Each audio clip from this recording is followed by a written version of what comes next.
અમરેલી વિધાનસભાના મુખ્ય નાયબ દંડક કૌશિક વેકરિયાને બદનામ કરવાનો મામલો પોલીસ તપાસનો ધમધમાટ શરૂ થયો છે। આરોપી રિમાન્ડ દરમિયાન આરોપીની સતત પૂછપરછ શરૂ કરવામાં આવી છે। અમરેલી વિધાનસભાના મુખ્ય નાયબ દંડક કૌશિક વેકરિયાને બદનામ કરવા મામલે આરોપીના રિમાન્ડ દરમિયાન કેટલાક ડોક્યુમેન્ટ લેટર પેડ મળ્યા હોવાના કારણે પોલીસ મુખ્ય આરોપી યુવા ભાજપનો પૂર્વ હોદ્દેદાર મનીષ વઘાસિયા સહિત અન્ય આરોપીને લઈ પોલીસ ફરીવાર કેટલાક પુરાવા મેળવવા માટે પૂર્વ સાંસદ નારણ કાછડિયાની બાજુમાં આવેલી ઓફિસ પહોંચી તપાસ શરૂ કરી હતી। ત્યારબાદ મનીષ વઘાસિયાના ઘરે પણ પોલીસ તપાસ માટે પહોંચી હતી। પોલીસ ખાનગી રાહે કેટલાક મહત્વના પુરાવા એકત્ર કરી રહી છે। પોલીસ તપાસનો હાલ ધમધમાટ ચાલી રહ્યો છે।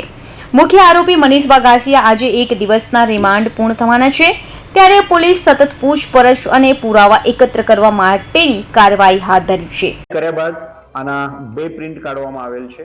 અલગ અલગ 4 પાના ઉપર બે પ્રિન્ટ કાઢીને ये जो प्रिंट है इनी आ बेन तरफथी पायल बेन तरफथी पीडीएफ मोबाइल एप्लिकेशनना माध्यमथी बनावीने ये पीडीएफ मनीषने मोकलवामां आवेल हती अने ये खोटी रीते कागळो बनावी खोटुं लखाण करवी खोटा साइन करवी अने कोईने बदनामी करवाना इरादेथी ये मनीषे आगळ अन्य लोकोने व्हाट्सएपना मार्फते मोकलेल छे, सोशल मीडिया मार्फते मोकलेल छे। अशोकभाई मांगरोळिया छे अने जीतू खातरा छे ते लोकोने पण आपणे धरपकड करेल छे।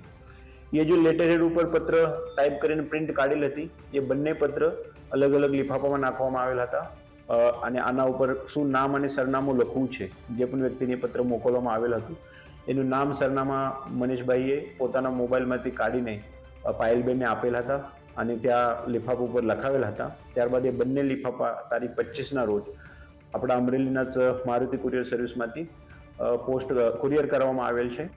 અમરેલી પોલીસે આરોપી એવા તાલુકા ભાજપના પૂર્વ યુવા ભાજપ પ્રમુખ મનીષ વઘાસિયા, જસવંતગઢ સરપંચ અશોક માંગરોળિયા, જીતુ ખાતરા, પાયલબેન ગોટી આ ચારેક આરોપીઓને સાથે રાખીને પૂર્વ યુવા ભાજપ પ્રમુખની ઓફિસ પર 29મી ડિસેમ્બરે ઘટનાનું રિકન્સ્ટ્રક્શન કરાવ્યું હતું। અહીં રાજકીય માહોલ ગરમાયેલો જોવા મળ્યો હતો।